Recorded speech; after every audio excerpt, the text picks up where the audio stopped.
मोदी जी ने हमें वचन दिया है जी। बोल रहे थे आपको और क्या चाहिए। मैंने बोला हमें अपने गांव चाहिए, हमारा लघु उद्योग है, हमारी खेती है, हमारे उन बंदरों को आप बंदोबस्त कर दें, उन जंगली जानवरों का। और ये तो उन्होंने बोला मैं कर दूंगा। मुझे ये प्रधानमंत्री की वचन है ये। तो मुझे बाहर आके सबने पूछा क्या बात हुई। मैंने बोला गाँव की बात हुई। तो बोलते कौन मंत्री जी के मुँह से निकली हुई बात है, हम उस पर हम अडिग हैं। लेकिन वो कर रहे हैं अपने हिसाब से, मेरे हिसाब से तो कर रहे हैं वो। लेकिन अब सभी लोग मोदी नहीं बन हो सकते ना। बिल्कुल। सब लोग नहीं मोदी जी की तरह हो सकते हैं। नमस्कार, उत्तराखंड हिम तरंग के खास एपिसोड में आपका स्वागत है। मैं हूँ राकेश सती और आज हम बात करेंगे बसंती बिष्ट के बारे में। बसंती बिष्ट को कौन नहीं जानता। वे आज किसी परिचय की मोहताज नहीं है। वे उत्तराखंड की प्रसिद्ध लोक गायिका हैं जो अपने पारंपरिक जागर गायन के लिए जानी जाती हैं। बता दें कि जागर उत्तराखंड की एक पुरानी धार्मिक और सांस्कृतिक परंपरा है जिसमें देवी देवताओं की स्तुति की जाती है। बसंती बिष्ट को पहली जागर की पहली महिला गायक भी कहा जाता है। वहीं बसंती बिष्ट ने उत्तराखंड की इस विशेष शैली को देश और दुनिया तक एक नई पहचान दिलाई है। बसंती बिष्ट का जन्म चमोली जिले के देवाल ब्लॉक के लाणी गांव में 1953 में हुआ था। उन्हें अपनी इस गायकी के लिए 2017 में भारत सरकार का चौथा सबसे बड़ा नागरिक सम्मान पद्मश्री से नवाजा गया। वहीं 2017 में ही मध्य प्रदेश सरकार द्वारा राष्ट्रीय मातोश्री अहल्याबाई सम्मान से भी सम्मानित किया गया। वहीं उत्तराखंड सरकार द्वारा तीलू रौतेली नारी सम्मान से भी उन्हें सम्मानित किया गया। आज एक खास मुलाकात सुभाष टिमोली जी के साथ उनकी बेबाक चर्चा को लेकर के, बेबाक हर विषय पर बात को लेकर के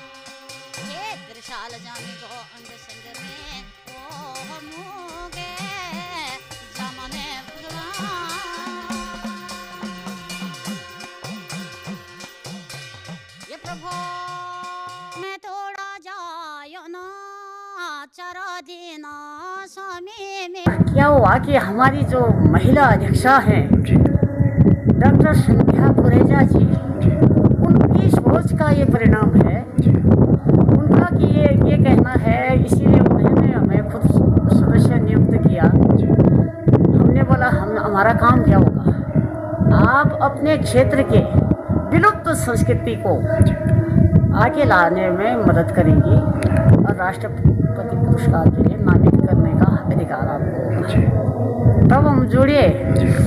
अभी संगीत नाटक अकेडमी के द्वारा हमारे उत्तराखंड में पहली बार 11 राष्ट्रपति द्वारा पुरस्कार हुए, जिसमें कुछ युवा थे, कुछ अमृत अवार्ड थे और कुछ अकेडमी पुरस्कार थे।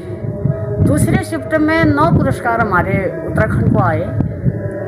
उसका भी हम बहुत आभार व्यक्त करते। मोदी जी की सोच भी इसमें सम्मिलित होती है और वो ये सभी लोग जो हमारे गांव के लिए जो काम करते हैं उनका हम तहे दिल से अपने क्षेत्र की जनता से मैं आभार व्यक्त करती हूँ। और अगर इसी तरह की सोच रही उनकी, इसी तरह का कार्य होता रहेगा तो हमारा भारत एक मिसाल बनेगा। क्योंकि भारत देश गांव का देश है। हमारी संस्कृति पर दूसरी संस्कृतियां, बाहरी संस्कृतियां हावी होती जा रही हैं। तो आपका प्रयास है कि इन हमारे पूर्वजों के द्वारा रचित इन संस्कृतियों को बचाने का। और हम जब भी हमने उनसे फरियाद की, अपना आवेदन दिया, उन्होंने हमारी अब तक सुनी है बात। अब मैं तो अपनी बोला ना जी, हमारी बोली हमारी रहेगी तब हम हैं, नहीं तो हम कौन हैं। हम पशु हैं कि इंसान हैं। हमें तभी हमारा गर्व है, तभी हमारा सम्मान है जब हम हमारी बोली भाषा में हम बात करेंगे, अपने रिवाजों को हम आगे पहुंचाएंगे, तब हम लोगों के बीच में समाज में मिल जाएंगे हम। नहीं तो क्या होगा, ये अजनबी की तरह रहेंगे हम, लोगों के पिछ लोग बोलते जिसको। जबकि यहाँ उत्तराखंड देवभूमि है, हमारे यहाँ से तो बड़े वेद वेदांत का निर्माण हुआ है। बड़े बड़े ऋषि मुनि जो आज बड़े बड़े मंदिरों में हैं, हमारे निर्माण तो हमारे ऋषि मुनियों ने किया है, वेद वेदांतों का, शास्त्र का। लेकिन हमारा क्या हुआ, इन आंदोलनकारियों की वजह से हमारा कुछ क्षण इस तरह हुए कि हमारा इसको बचा नहीं पाए। फिर भी हमारे लोग ने, हमारे स्थानीय लोगों ने, हमारे जगरियों ने, हमारी महिलाओं ने इसको कुछ न कुछ बचा रखा है। अगर ये अभी बच गया, जैसा जोहरा चांचड़ी बहुत हमारा बिल्कुल खत्म के कगार पर है, इस समय नहीं बचाया गया जोहरा चांचड़ी हमारा, तो कभी देखने सुनने को नहीं मिलेगा। इसको बचाना। आराध्य देवी है नंदा, इनके जागर बहुत समृद्ध हैं, सारी सृष्टि रचना के हैं सारे, इसमें हमने भी इस पर शोध किया है। दूसरी किताब हमारी निकली है, 50 लोग इस पर रिसर्च कर रहे हैं, PhD कर रहे हैं, और ये स्कूल कॉलेजों में लाइब्रेरी में भी नामित हुई है ये किताब, तो बच्चे उसको पढ़ सकते हैं। और मैं यही प्रार्थना करूंगी स्थानीय लोगों से, अपने घरों में जो वृद्ध महिला या पुरुष हैं जिनके पास संस्कृति बची है, हमारे बच्चे उसको रिकॉर्ड करें, लिखें और छोटे छोटे उन नृत्यों को सीखें, लोक नृत्यों जो हमारे पारंपरिक हैं। और बाकी ये डेक वाले किसी के ये आते रहेंगे और जाते रहेंगे। भविष्य है साहित्य का, भविष्य है लोक का, और भविष्य है हमारे रीति रिवाज, हमारे तीज त्योहारों का। क्या नहीं लगता क्षेत्र में एक जोहरा चांचड़ी को समृद्ध बनाए आप जी। और दूसरे जो ये मेले होते हैं, जैसे हमारे यहाँ कितने सारे मेले होते हैं जी जी, आप लोग दूर से बुलाते हो जी जी, और आपको मैं आज मीडिया के सामने स्पष्ट, चाहे मुझसे काफी लोग नाराज होंगे, लेकिन क्या होता है, शहर के लोग जो दूर के लोग होते हैं हमको ढबरे बोलते हैं जी जी। ये ढबरे तो मान जाते हैं, जैसे मर्जी इनसे करा लो। क्या हमारे लोगों को किसी ने देहरादून बुलाया यहाँ कार्यक्रम के लिए? जब आप नीचे से बुलाते हो, क्या यहाँ ग्वालदम का कोई गया हो, कोई टीम वहाँ देहरादून में या पौड़ी में, टिहरी में, ऋषिकेश में गई क्या? नहीं ना। तो आप ऐसा यहाँ क्यों नहीं ट्रेनिंग देते हो अपने लोगों के लिए, ताकि वो राजभवन पर हम खुशामद करेंगे उनकी, राजभवन में हम ले जाने की कोशिश करेंगे, चाहे वो हमारा कहना माने या ना माने, लेकिन हम कोशिश तो कर ही सकते हैं। संगीत नाटक अकेडमी के लिए हम कोशिश करेंगे, अभी वो इसके लिए कोशिश करी, वो खूब कार्यक्रम हो रहे नाटक अकेडमी से, उसमें हरीश लाल करके एक गुरु शिष्य परंपरा चल रही है वहाँ मुंशियारी में, लेकिन मेरे क्षेत्र में मिला ही नहीं कोई, यहाँ काखड़ा मिले हमारे यहाँ है ही नहीं। हमारे तो बहुत अंग्रेज, इनको आगे बढ़ाने की आवश्यकता है। ये अंग्रेज बैठ गया हमारे को जी जी, ये नहीं तो कोई शर्मनाजी नहीं है। क्यों होने की देखो शाल मो टोला बनोन बाहरों माने हो जोन चुदड़ी अम्मू टोला मारोन और अम्मू चुदड़िया ते शर्मनिया अम्मू मैं जो सिंगड़ा से कोई जा यहाँ से वो थे शर्मनिया।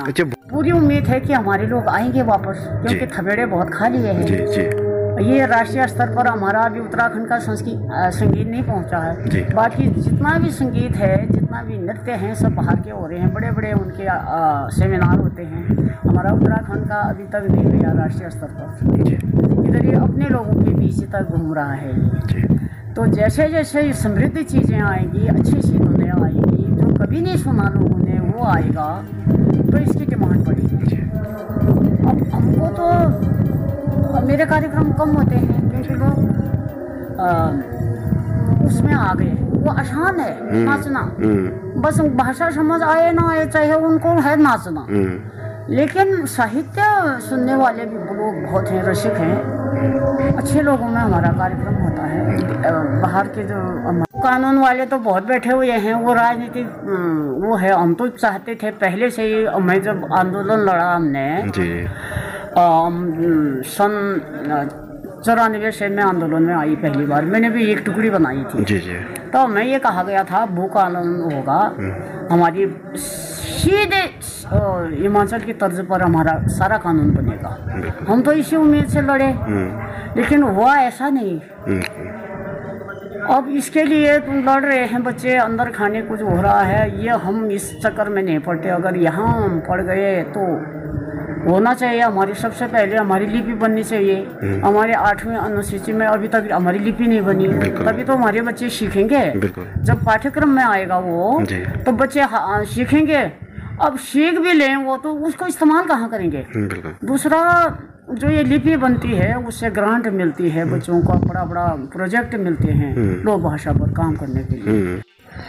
कुछ हद तक तो हुआ है, ऐसा तो मैं नहीं कह सकती मुझे पद्मश्री मिला है, तो उत्तराखंड की बदौलत मिला है, ऐसा नकार नहीं सकते हैं। लेकिन कुछ काम हो रहे हैं अभी, हमें उम्मीद है जो हमारे अटके हुए काम भी वो होंगे। अगर नहीं होंगे, नहीं कराएंगे ये लोग, तो फिर हम भी उस तरह का जवाब देंगे। जब हमारे हक में बात नहीं होगी तो हम भी अगले के हक में नहीं करेंगे। हम भी अभी तो हमें काफ़ी उम्मीद है कि होगा। और मोदी जी का सोच के हिसाब से अगर यहाँ भी काम हो जाता सारे भारत में, तब तो मोदी जी ने हमें वचन दिया है। बोल रहे थे आपको और क्या चाहिए, मैंने बोला हमें अपने गांव चाहिए, हमारा लघु उद्योग है, हमारी खेती है, हमारे उन बंदरों को आप बंदोबस्त कर दें, उन जंगली जानवरों का। और ये तो उन्होंने बोला मैं कर दूंगा, मुझे ये प्रधानमंत्री की वचन है ये।